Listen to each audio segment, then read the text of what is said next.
तो do and die series का पहला पार्ट देख रखा होगा तुमने, ये दूसरा पार्ट है।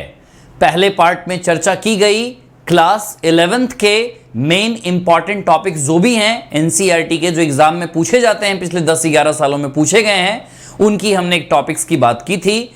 इस वीडियो में हम बात कर रहे होंगे क्लास 12th के मेन इंपॉर्टेंट टॉपिक्स के बारे में। मैंने पहले भी बताया था, ये जो भी मैं लेकर आया हूं, ये सारा का सारा जो है, ये नीट के वेबसाइट पे जो ब्रोशर डला है उसका ये सिलेबस का स्क्रीनशॉट है। यहां पे हर एक टॉपिक की बात करेंगे जो बहुत इंपॉर्टेंट होगा। बिना ये देखे, बिना ये टॉपिक को कंप्लीट किए नीट में एग्जाम देने नहीं जाना है। पहले इन टॉपिक्स को कंप्लीट करना है, फिर जाना है हमें एग्जाम देने के लिए। मतलब ये टॉपिक इतने इंपॉर्टेंट है ना कि तुम्हारे मार्क्स अगर 250 आ रहे हैं तो 300 तक लेकर जा सकते हैं, 300 आ रहे हैं तो 340 लेकर जा सकते हैं। तो टॉपिक्स बड़े इंपॉर्टेंट हैं। आओ स्टार्ट करते हैं। क्लास 12th में टोटल 5 यूनिट हैं। पहला यूनिट है तुम्हारा रिप्रोडक्शन। इसमें टोटल 4 चैप्टर आते हैं। सबसे पहला है रिप्रोडक्शन इन ऑर्गेनिज्म। एक क्वेश्चन बनता है यहां से, और मेनली जो क्वेश्चंस बनते हैं वो इसके एग्जाम्पल बनते हैं। जैसे बाइनरी फिजन कौन करता है, तो अमीबा। स्पोरुलेशन, बर्डिंग, गेम्यूल्स, फ्रेगमेंटेशन, ये मेनली पूछे जाते हैं, इनके एग्जाम्पल्स पूछे जाते हैं एग्जामों में। इसके बाद एसेक्सुअल और सेक्सुअल के बीच का क्या डिफरेंस है, एक चीज ये पूछा जाता है। वेजिटेटिव प्रोपैग्यूल्स सबके क्या क्या नाम हैं, जैसे अगेव, बल्बिल का नाम सुना होगा तुमने, पोटैटो में आइस बर्ड्स का नाम सुना होगा, एक्सिलरी बर्ड का नाम सुना होगा तुमने। वाटर हाइसिंथ की बात करें तो वहां पे ऑफसेट की बात होती है। ये कुछ बेसिक सी बातें इस चैप्टर से रिलेटेड हैं, इतनी ही पूछी जाती हैं चीजें यहां पे। सेकेंड चैप्टर में अगर मैं चलूं, sexual reproduction in flowering plants में, इसमें सबसे इंपॉर्टेंट जो टॉपिक है यहां पे, वो टॉपिक है पॉलिनेशन का।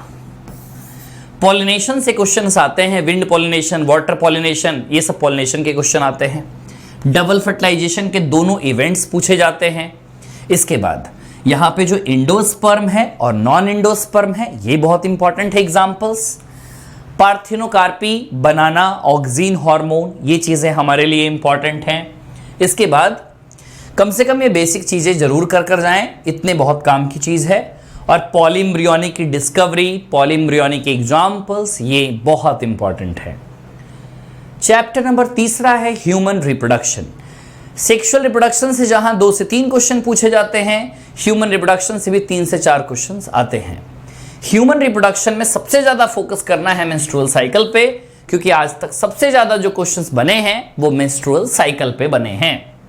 इसके बाद मेंस्ट्रुअल साइकिल जब हो जाए तो लास्ट में दे रखा है ना कि फर्स्ट मंथ में क्या डेवलप होता है, ऐसे ही 5th मंथ तक क्या डेवलप होता है। ये टोटल हमें ध्यान रखना है कि कौन से मंथ में क्या चीजें बनती हैं, एक ये इंपॉर्टेंट है। इसके बाद स्पर्मेटोजेनेसिस और oogenesis पे खास ध्यान रखना है। इम्प्लांटेशन हमेशा किसका होगा, ब्लास्टोसिस्ट का, ये बात इंपॉर्टेंट है। प्लेसेंटा से निकलते हुए हार्मोन्स याद रखने हैं। सेम मेंस्ट्रुअल साइकिल में भी हार्मोन्स वाले टॉपिक ही मैक्सिमम पूछे जाते हैं, इस पे ज्यादा फोकस करना है। रिप्रोडक्टिव हेल्थ का सबसे इंपॉर्टेंट टॉपिक माना जाता है ये। जितने भी असिस्टेड रिप्रोडक्टिव टेक्नोलॉजी हैं वो सबसे ज्यादा इंपॉर्टेंट माने जाते हैं, इनसे ही सबसे ज्यादा क्वेश्चन पूछा जाता है। प्लस जितनी भी बीमारियों की लिस्ट है स्टडीज की, उनके बारे में ध्यान रखेंगे, इतना काफी है। और बाकी एमनियोसेंटेसिस के बारे में, और एमटीपी 1971, एमटीपी कब कौन से ग्राउंड के बेसिस पे होगा, कितने रजिस्टर्ड प्रैक्टिशनर्स की जरूरत होगी, ये चीजें देख लेंगे एक बार। इसके बाद जेनेटिक्स एंड इवोल्यूशन, इसमें टोटल 3 चैप्टर आते हैं। सबसे पहला चैप्टर है प्रिंसिपल्स ऑफ इनहेरिटेंस। इसमें न्यूमेरिकल्स पूछे जाते हैं, मोनोहाइब्रिड पे, डाईहाइब्रिड पे, ये सब पे न्यूमेरिकल्स बनते हैं। मैं कहूंगा कम से कम एग्जाम्पल जरूर याद रखें, इनकम्प्लीट डोमिनेंस का, कोडोमिनेंस का, मल्टीपल एलेलिज्म का, ब्लड ग्रुप पे न्यूमेरिकल्स पूछे जाएंगे, प्लियोट्रॉपी का एग्जाम्पल पता होना चाहिए, ऐसे ही पॉलीजेनिक इनहेरिटेंस का एग्जाम्पल। ज्यादा मैं नहीं कह रहा डेप्थ में पढ़ो, एग्जाम्पल्स कम से कम याद रखो। सेक्स डिटर्मिनेशन याद रखो, जैसे बर्ड्स का, ह्यूमन का और हनी बी का। हनी बी का सबसे ज्यादा इंपॉर्टेंट है। क्रोमोसोमल थ्योरी ऑफ इनहेरिटेंस किसने प्रपोज किया, किसने उसका एक्सपेरिमेंटल वेरिफिकेशन दिया, ये पूछा जाता है। इसके बाद कौन से हैं ऑटोसोमल रिसेसिव, कौन से हैं ऑटोसोमल डोमिनेंट, कौन से हैं एक्स लिंक्ड रिसेसिव डिसऑर्डर, ये तुमसे पूछे जाते हैं डिसऑर्डर्स के नाम। और बाकी क्लाइनफिल्टर सब बेसिक 5-5 मिनट का सब टॉपिक है, ये कर लेना है तुम्हें। मैं जेनेटिक्स करवाने वाला हूं अंतिम युद्ध में जल्दी ही, बिल्कुल शानदार, आज तक जेनेटिक्स नहीं हुई है, बिल्कुल शानदार तरीके से तुम जेनेटिक्स कर पाओगे। मॉलिक्यूलर जेनेटिक्स में सबसे पहला जो टॉपिक है वो है डीएनए। डीएनए का स्ट्रक्चर अच्छे से देखना है, न्यूक्लियोटाइड के बेसिक्स देख लेने हैं तुम्हें। इसके बाद डीएनए की पैकेजिंग, इसमें हिस्टोन प्रोटीन के बारे में तुम्हें ज़्यादा ध्यान देना है, हिस्टोन प्रोटीन एनएससी के बारे में, और हिस्टोन और एनएससी काफ़ी हैं इसमें। इसके बाद काफ़ी सारे एक्सपेरिमेंट्स हुए हैं, ये एक्सपेरिमेंट करने वाले कौन थे, ये एक्सपेरिमेंट किन पे किया गया, और बाकी डीएनए और आरएनए के बारे में जो जेनेटिक मटेरियल की चर्चा है कि कौन होता है जेनेटिक मटेरियल, उसके बारे में 4 पॉइंट दे रखी है, वो पॉइंट ध्यान रखेंगे। सेंट्रल डॉगमा फ्रांसिस क्रिक होता क्या है, इस टॉपिक को देख लेना। इसके बाद डीएनए रेप्लिकेशन में कौन से एंजाइम इस्तेमाल होते हैं, ये सब देख लेना। सबसे ज़्यादा जो क्वेश्चन आज तक पूछे गए हैं वो ट्रांसक्रिप्शन वाले पोर्शन से, तो इनका ध्यान रखना है। ट्रांसलेशन में प्रोटीन कैसे बन रहा है उसके बारे में बात है। लैक ओपेरॉन में जेड जीन का काम, वाई जीन का काम, ए जीन का काम, ये सब ध्यान रखेंगे। ह्यूमन जीनोम प्रोजेक्ट से आज तक एक क्वेश्चन आया है लगभग, और डीएनए फिंगरप्रिंटिंग से भी कुछ क्वेश्चंस आ जाते हैं सीक्वेंस में अरेंज करने के लिए, इनके स्टेप्स काम में आते हैं। इवोल्यूशन की बात करें तो सबसे इंपॉर्टेंट है होमोलोगस और एनालॉगस, जो हम लोग एनाटॉमी की बात करते हैं, ये सबसे ज्यादा इंपॉर्टेंट एविडेंस होता है। इसके बाद ह्यूमन एवोल्यूशन पे काफी फोकस करेंगे, ये दोनों टॉपिक सबसे जबरदस्त इंपॉर्टेंट हैं इसमें। इसके बाद कुछ चीजें जो डायरेक्ट पूछ ली जाती हैं, वो हमें क्या क्या ध्यान रखना है। हार्डी विनवर्ग पे न्यूमेरिकल पूछे जा सकते हैं, वैसे पूछे नहीं जाते, रेयर केस है ये सब, लेकिन ह्यूमन एवोल्यूशन और ये comparative anatomy, homologous organ, analogous organ, adaptive radiation, इन टॉपिक्स पे काफी ध्यान देने की जरूरत है। Biology in human welfare unit number 3, इसमें भी टोटल 3 चैप्टर्स आते हैं। सबसे पहला है human health and disease.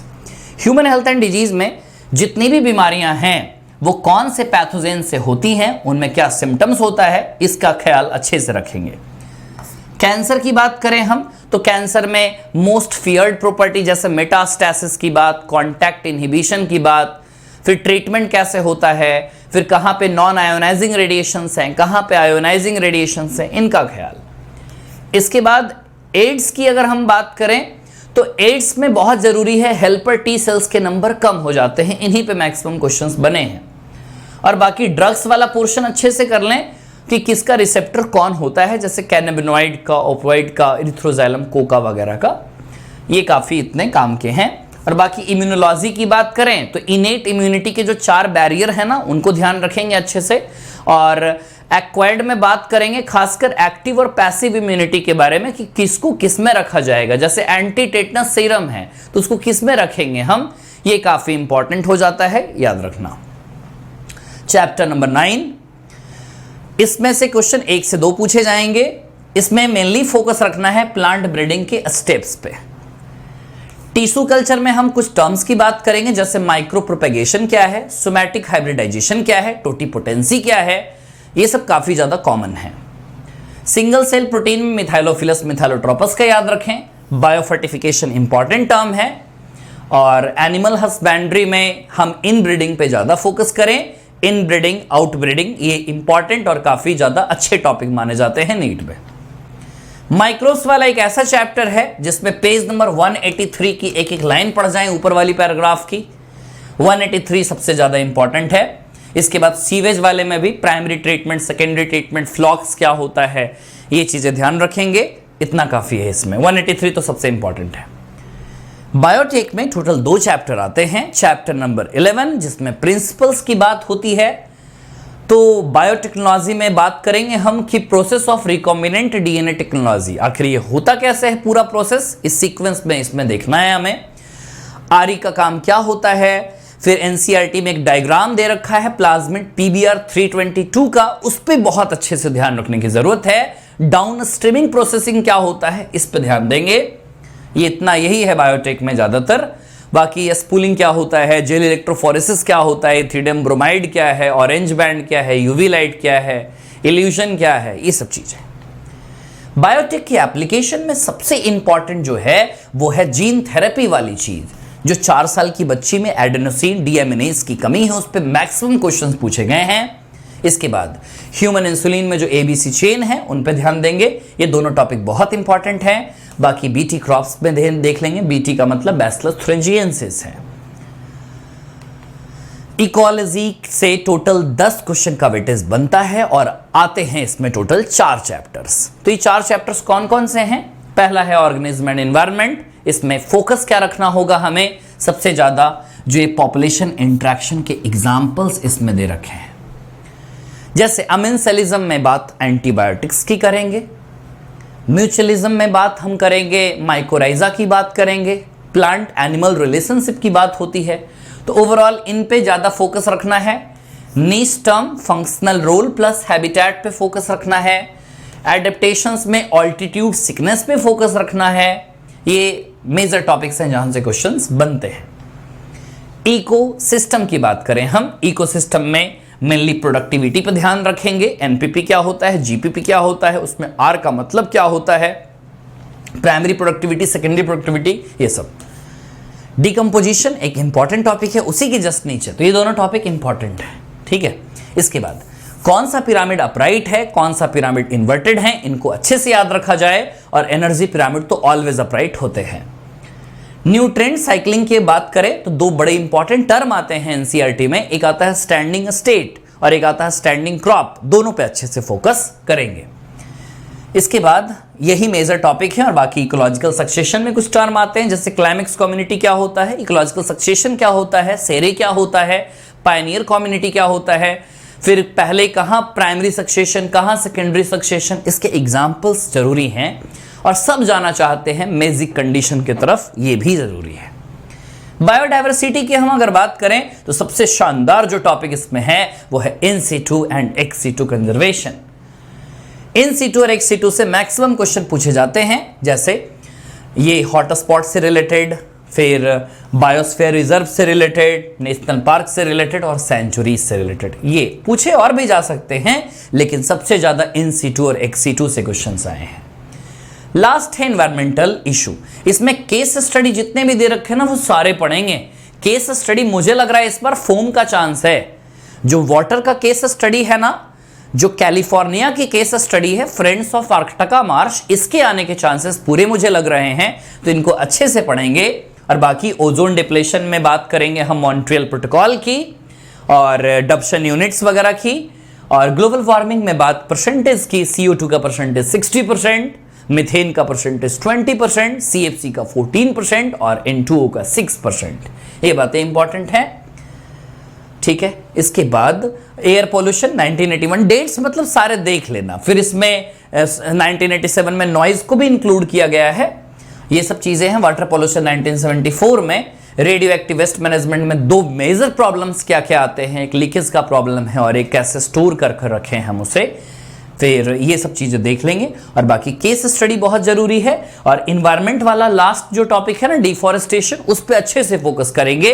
Amrita Devi, Chipko movement, फिर ज्वाइंट फॉरेस्ट मैनेजमेंट है, नेशनल फॉरेस्ट पॉलिसी है, hill area, plain area, deforestation के क्या इफेक्ट्स आएंगे हमारे इस जगह पे। तो ये सब बातें यहाँ पे इंपॉर्टेंट है। ये हुई पूरी की पूरी 16 चैप्टर्स की सबसे इंपॉर्टेंट टॉपिक्स मैंने तुमको बताए। ये टॉपिक्स वो हैं बिल्कुल बर्निंग टॉपिक्स है, आते ही आते हैं क्वेश्चन। पिछले 10 सालों के रिकॉर्ड तुम उठाकर देख लो तो तुम्हें देखने को मिल जाएंगे। इनको रिकैप कर लेना एक बार और एनसीईआरटी में एक बार अच्छे से हाईलाइट कर लेना कि मैंने क्या क्या टर्म बोले हैं, वो चीजें बहुत जरूरी हैं। जो मैंने टॉपिक्स बोले हैं इनका मैं रिवीजन भी करवाऊंगा और खासकर जेनेटिक्स पूरा, प्रिंसिपल जेनेटिक्स, मॉलिक्यूलर जेनेटिक्स, साथ में इवोल्यूशन, साथ में बायोटिक। पहले मेरे 5 चैप्टर्स मेजर टारगेट में हैं जिनको मैं तुम्हें पहले कंप्लीट करवाऊंगा 1 डे 1 चैप्टर सीरीज में। तो ये सारी की सारी बातें हो गई हैं इतनी, तो इनका जरूर ख्याल रखें हम। इसके बाद अनअकैडमी पे 20% का ऑफ चल रहा है। ये 30 जून तक ये ऑफर है। जो बच्चा अगर चाहता है अनअकैडमी प्लस का सब्सक्रिप्शन लेना, वो कुमार लाइव कोड को यूज कर अनअकैडमी का सब्सक्रिप्शन ले सकता है। अनअकैडमी पे 2023 की बैचेस स्टार्ट हो चुकी हैं मेरी, 2024 की भी बैचेस स्टार्ट हो चुकी हैं। बायोलॉजी में इकोलॉजी चल रहा है और 2024 के लिए सेल वाला चैप्टर स्टार्ट होगा। तो प्लस और आइकॉनिक दोनों सब्सक्रिप्शन में काफी ऑफर चल रहे हैं, 20% का डिस्काउंट, जल्दी ये डिस्काउंट नहीं मिलता है। तो कुमार लाइव कोड को यूज कर ये मेरा व्हाट्सएप नंबर है, इस पे मैसेज डाल देना कि अब मेरी आगे की स्ट्रेटजी क्या होनी चाहिए, मैंने सब्सक्रिप्शन ले रखा है। तो ये तो बात हुई सब्सक्रिप्शन से रिलेटेड, और ये सारी बातें हुई कौन से डू और डाई टॉपिक्स हैं, मतलब ये टॉपिक्स को एग्जाम हॉल में कर ही जाना है हमें किसी भी हाल में। तो ऐसे और भी आगे वीडियोस के लिए हम लोग मिलते रहेंगे। Bye bye, thank you.